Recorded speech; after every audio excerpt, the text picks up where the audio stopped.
युवाओं का शोषण नहीं होना चाहिए, कार्मिकों का शोषण नहीं, बल्कि उसको आगे बढ़ने के लिए एक नई प्रेरणा प्राप्त हो।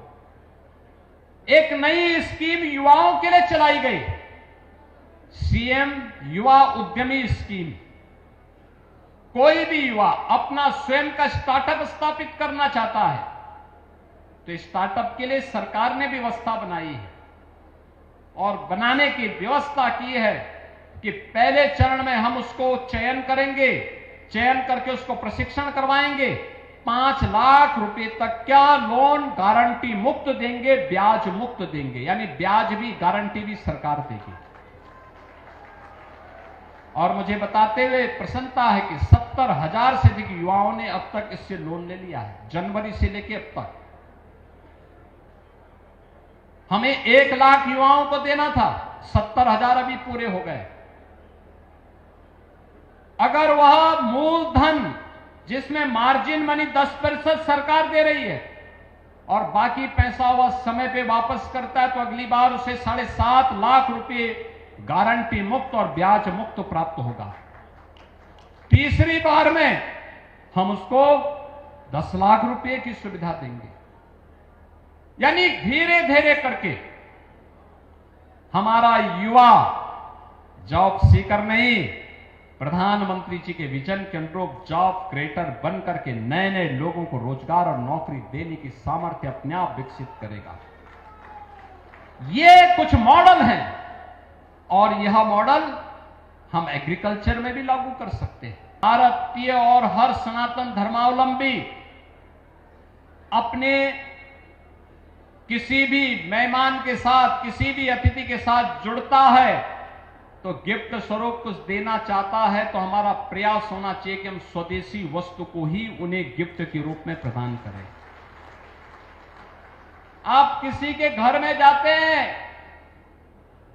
अगर यहां के हस्तशिल्पी और कारीगरों के द्वारा बनाए गए उत्पाद को, उनके प्रोडक्ट को गिफ्ट के रूप में देते हैं तो वह उसको भी अच्छा लगेगा, उसमें स्वदेशी का भाव भी होगा, वह पैसा हमारे हस्तशिल्पी और कारीगरों के पास जाएगा।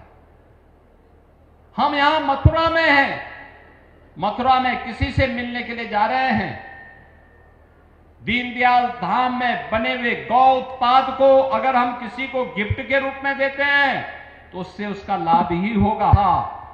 आज प्रधानमंत्री मोदी जी ने कश्मीर को फिर से धरती का स्वर्ग बनाने का काम किया है। बहनों और भाइयों, लोग कहते थे क्या अयोध्या में राम मंदिर बन पाएगा? हम तब भी कहते थे कि रामलला हम आएंगे, मंदिर वहीं बनाएंगे। संघ परिवार का, विचार परिवार का हर कार्यकर्ता इस नारे को लेकर के चलता था, हर कार्यकर्ता इस नारे को लेकर चलता था। देश के सेकुलर दलों के लिए असंभव था, लेकिन भारत की राष्ट्रवादी मिशन और भारत और भारतीयता के प्रति समर्पित हर नौजवान के लिए संभव था।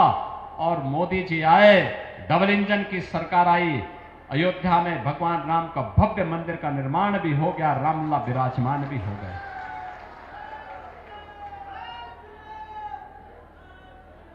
जो उनके लिए संभव था वह मोदी जी के नेतृत्व में पंडित दीनदयाल उपाध्याय जी की दृष्टि ने उसे संभव बना करके भारत को भारतीय दृष्टि के साथ जोड़ने का काम किया है।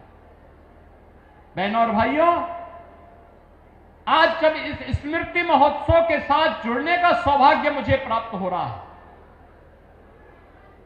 समारोह में ठीक पहले मुझे यहां दीनदयाल धाम में गौ आधारित खेती के साथ साथ गौ आधारित औषधियों के साथ और मातृशक्ति के स्वावलंबन के इस अभिनव कार्यक्रम को भी नजदीक से देखने और जानने का अवसर प्राप्त हुआ।